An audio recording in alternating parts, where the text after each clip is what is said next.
If your family has outgrown its standard 5-passenger vehicle and you can't muster the strength to purchase a minivan, you've likely begun to consider a large crossover SUV. With better fuel economy than a truck-based SUV, 3-row passenger utility, and respectable towing prowess, the 2015 GMC Acadia is quite capable and appealing. So, let's go ahead and check it out. Now essentially, the GMC Acadia was last heavily updated in 2013, and what they did in 2013 is they introduced some new taillight designs, new headlight designs as well, some LED daytime running lights for a much more premium look, and then they also redid the interior that was very much needed and added higher quality materials, and they also added more features on the car as well. However, the GMC Acadia in this body style has been out since 2007, so it is getting slightly dated in this body style. Now the Acadia slots between its platform mates, the Buick Enclave and the Chevrolet Traverse in terms of luxury and price, but it's still considerably well equipped and seriously spacious. Now as far as styling goes on the vehicle, I think it's better looking than the Traverse and the Enclave. I just think it looks much more sharp than the Enclave. For my personal taste, the Enclave is too bubblish. This one is a little bit more sharp and blocky, and I kind of like that about the Acadia. But those LED daytime running lights do give the Acadia a much more premium presence, and I love the nice rectangular GMC grille. Now essentially we have the base trim, and it's called the SLE1, and it comes pretty well equipped with a standard rear view camera, standard Bluetooth streaming audio, as well as a touchscreen radio. Now since we have the base trim, here's the key fob design for the vehicle. Now I do expect a lot more, especially nowadays. This looks like it came straight out of the early 2000s on one of their GM's vehicles out of the early 2000s. But I do expect a switchblade key, especially nowadays, even for base trim models. But of course, if you go to the higher end trims on the Acadia, you definitely get a nicer key. But you do have your unlock, your lock, and then your panic button. And then this is what you put into the ignition right here. So very basic looking. Now it's a quicksilver metallic exterior with chrome door handles. Smart key access is available on the Acadia. It does have a black cloth interior. Manual driver's seat adjustments.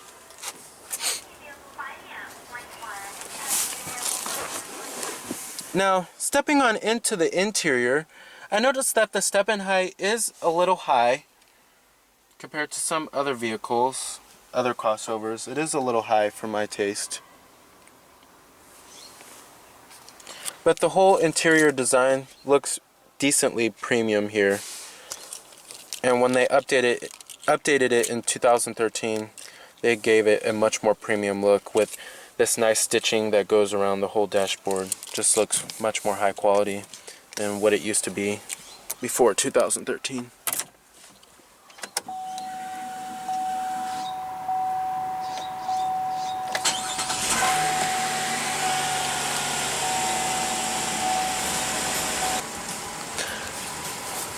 Now you do have a full leather-wrapped steering wheel, even for this base trim Acadia.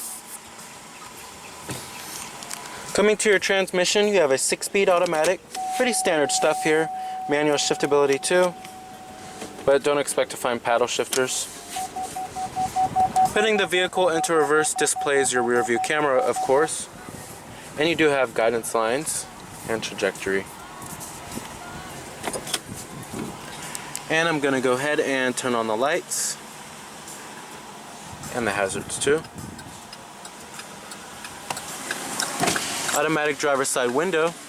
And let's go ahead and pop up the hood and check out the engine bay.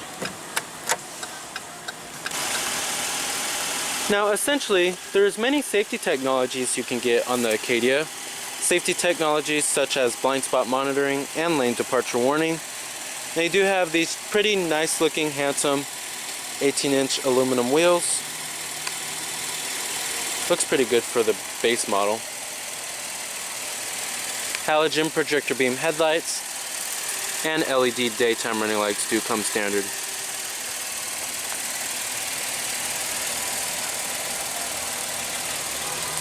Pretty bold looking front end, pretty stylish as well. Now essentially, every 2015 GMC Acadia is powered by a 3.6 liter V6. In the top Denali trim, it produces 288 horses and 270 pound-feet of torque. While in the SLE, like how we have here, and the SLT trims, it produces 281 horses and 266 pound-feet of torque. Now, the 6-speed automatic comes standard, and front-wheel drive is standard as well. All-wheel drive is optional on the Acadia. Expect EPA estimates of 16 in the city and 23 on the highway. Now, trims of the GMC Acadia start at the SLE1 trim like how we have here, and that starts at $33,975. And then you have the SLE2, which starts at $36,305, and then the SLT1, which starts at $40,570, the SLT2, which starts at $41,845, and then the top of the line Denali, which starts at $47,440. Now, competitors of the Acadia are its platform mates, the Chevrolet Traverse and the Buick Enclave. But I feel like the main direct competitor of the Acadia is the Ford Explorer, but there also is some other competitors like the Toyota Highlander, Honda Pilot, and maybe the Kia Sorento.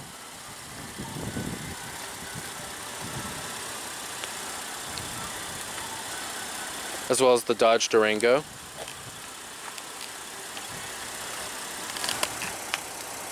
Overall, it's pretty handsome looking.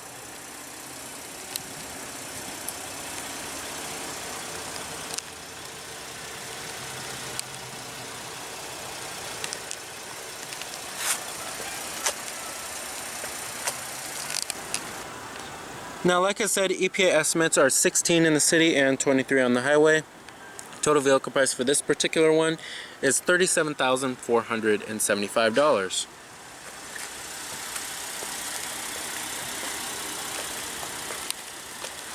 You have a roof rack at the top too. Coming to the rear, you have full LED tail lamps. Gives the Acadia a much more premium presence. Rear parking sensors too. This one also does have all-wheel drive. You also do have a rear window wiper with a rear window defroster as well, and an LED third brake light at the top.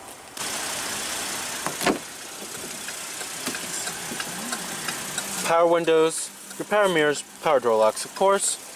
Armrest is also nice and soft to the touch, and it's soft to the touch on the mid door panel and the upper door panel too. And let's go ahead and rev it up.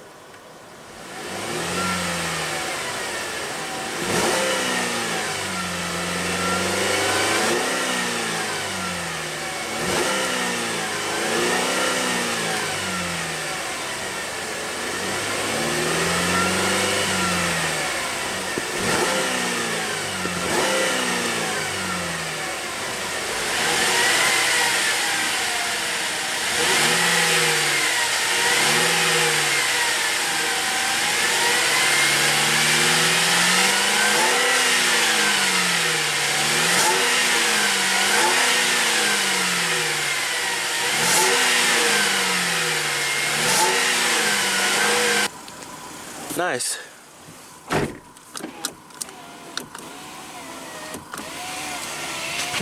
Now, build quality and materials, like I said, when this car wasn't updated before the 2013 model year, it was pretty mediocre for the class in terms of its build quality and materials. However, when they updated it, like I said, it was vastly improved. You have nice soft touch materials up here on the upper door panel, nice and stitched too, up here on the dashboard as well.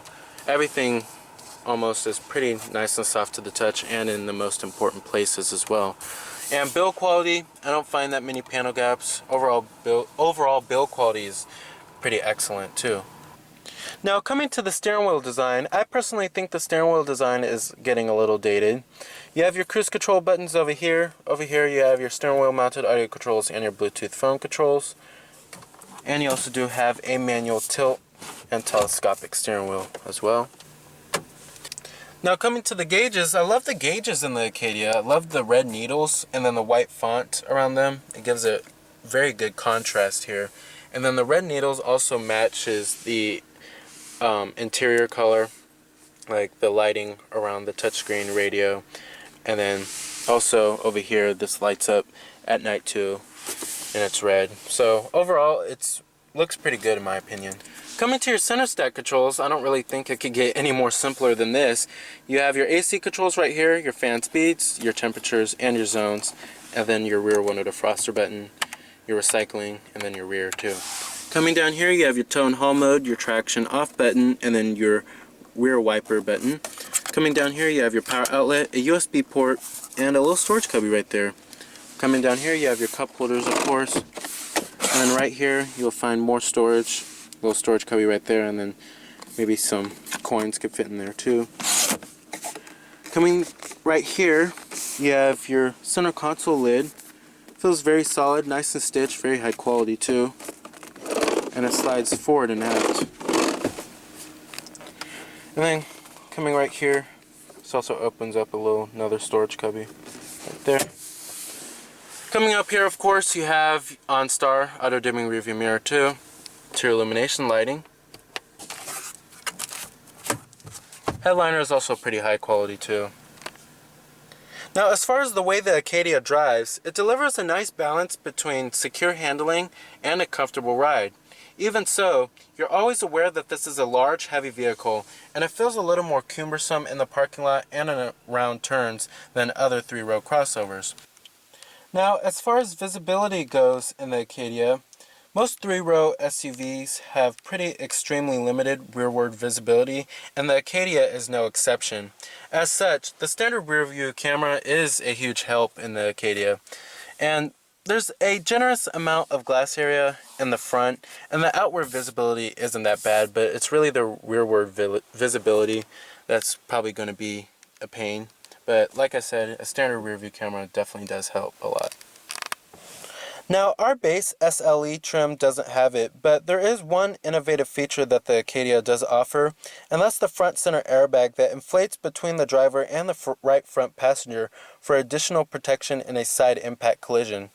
Pretty innovative feature there. Now, front occupants in the Acadia will definitely enjoy abundant headroom and legroom as well. And then coming to the seats are also pretty comfortable, great for long road trips. However, there's not a whole lot of support, but I have to say, it does offer a lot of thigh support.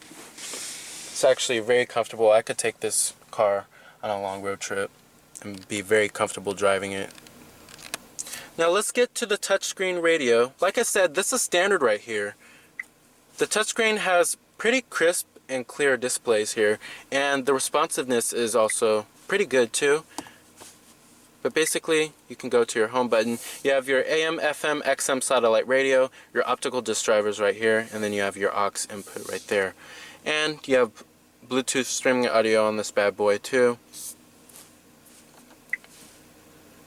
And then you can customize your home page and then restore the home page defaults and then sort it out too. And then you can favorite your radio station, what radio station you want, your presets.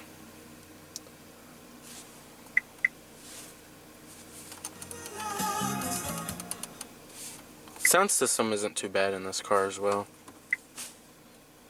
You have your picture viewer, your USB. Then you have your digital clock, and then your exterior temperature readout is also right there. But overall, the touchscreen is a pretty decent touchscreen. It's very responsive. I think that's the best part about it.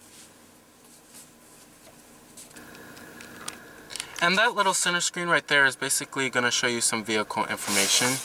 And if you want to access that, we'll have to click on these buttons right here. But basically, it'll show you your metric units, your front tires, your rear tires, tire pressure monitoring. and then your remaining oil life. However, I would love to see a TFT display or some screen that looks more up to date than this outdated one. And then you have your fuel range too, your average fuel economy data as well. But it works pretty well, it gets the job done, you know. So overall, it's a very high quality design here with a excellent touchscreen radio and comfortable front seating as well. Let's go ahead and shut down the Acadia. Let's go ahead and check out the rest of the SUV, including the cargo capacity as well as the rear seat passenger space.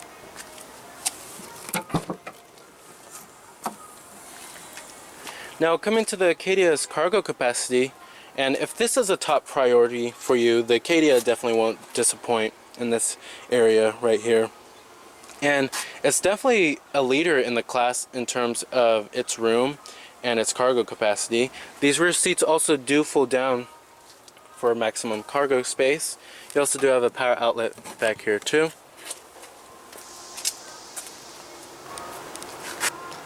But overall, there's enough room for your kids' items.